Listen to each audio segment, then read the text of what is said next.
Welcome back. It's the second hour here for Breakfast Extra Sunday edition. Mazino Appeal and of course Queen Celestine. And we are jetting off to South Africa once again, where we have our new central correspondent Bongani Sisiba, and of course Israel Eferobo, who will be bringing us details and updates on what's happening at the G20. Israel, good to see you this morning. We just finished a tribute to the men of New Central, where we showed appreciation for all of you, especially all of you at the reporting desk, and we mentioned your name. So it's good to see you live on the air with us again. Thank you very much, Israel. Let's talk G20. What's been happening? It's the second day now. We saw the declaration from yesterday. We saw Argentina abstain. What has been happening? What do we need to know coming in from South Africa at the G20 Summit? Great. So, Zeno, good morning to you, and Celestine, good morning to you as well. And thank you for giving my flowers this morning. Thank you.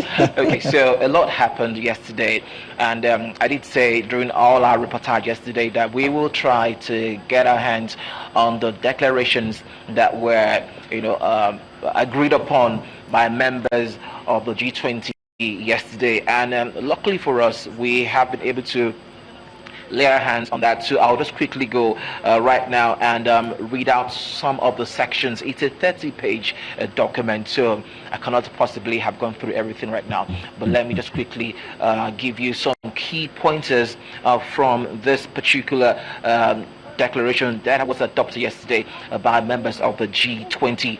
The item number 30 on this particular declaration is talking about, and I quote, "We reaffirm the voluntary principles for just and inclusive energy transitions and recall the Rio de Janeiro's leaders' declaration on our commitment to promote clean, sustainable, just, affordable, and inclusive energy transitions." Another key point worthy of note here, just hang on there, let me quickly get to it. Like I said, it's a 30-page document. Can I even get to it? Okay, I'm going to try and get to it in a moment. But then again, today is a big day, and it is the final day of this summit. There will be much more. There will be one last session here, and I will tell you what that session is about in a moment. So, speaking about the declarations right now, item number 3 on the declaration says, "We'll meet against the backdrop of rising geopolitical and geo-economic competition and instability." And it went on to talk about the fact that we further reaffirm that in line with the UN Charter, all states must refrain from the threats or use of force to seek territorial acquisitions against territorial integrity and sovereignty or political independence of any state, and that states should develop friendly relations among nations, including by promoting and encouraging aspects for human rights and for fundamental freedoms for all without distinction as to race, sex, language, or religion. Something about the DRC here as the DRC and of course Sudan.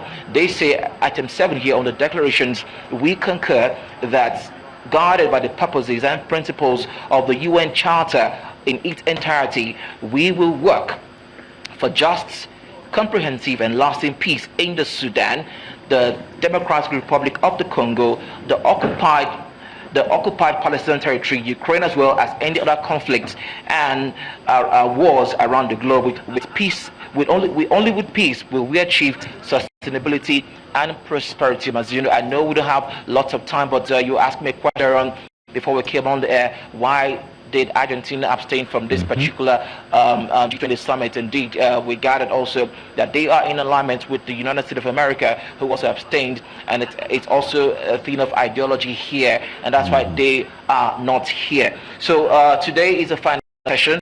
They will be good. It's always been a closed session, the media not allowed, but we will try and see if we can get what they will be looking at, something really critical here. It's on a fair and a just future for raw critical minerals, which is very important, decent work and artificial intelligence, and lastly the adoption of the Johannesburg Summit outcome document. That is the key thing that will be happening here today. But generally speaking, the summit has been a success. Basically, it was supposed, rather, there were tensions during it, before it, but it seems like all of that has been doused by the overwhelming support and cooperation that South Africa got in the hosting of this G20 Summit here at Nasdaq, Johannesburg, Well, Ife, thank you very much. Very interesting that you mentioned the bit about Argentina. 122-point declaration issued, and of course, Cyril Ramaphosa said that there was overwhelming support, except for Argentina. And when you talked about the points, the bits about the declaration that was adopted here, it was mostly about renewable energy, climate change, debt relief, and of course, debt release for poor nations and minerals. Especially when it comes to the topic of minerals and sovereignty, America seems to be in that little mud there when it comes to African countries. We have the situation with Nigeria when it comes to sovereignty. We also have talks about minerals being part of that conversation. So one could see why perhaps maybe they're not present at the G20, but these are just speculative. But for Argentina to not want to align with that declaration, it seems rather obvious after Milei just got re-elected and all. But the main question is, with America's absence, what further influence do we see happening with their absence? Are they going to influence any other decisions at the G20, do you think? Okay, so I didn't quite get everything you just said, but going forward from here, we did ask the Department of the Department of Foreign Relations here in South Africa if there will be any sort of challenge from the declarations that have been adopted here at the G20 Summit in the absence of the USA. And it is say that they don't expect anything of such, because all the nations here, they signed and they adopted this particular declaration. So they do not foresee any sort of issues coming out of this, because it's something that is binding on other nations that have supported this course, this declaration at the G20 Summit here in Johannesburg. Israel Eferobo, thank you very much. We'll continue to come to you hourly for more updates at the G20. Thank you indeed. Thank you.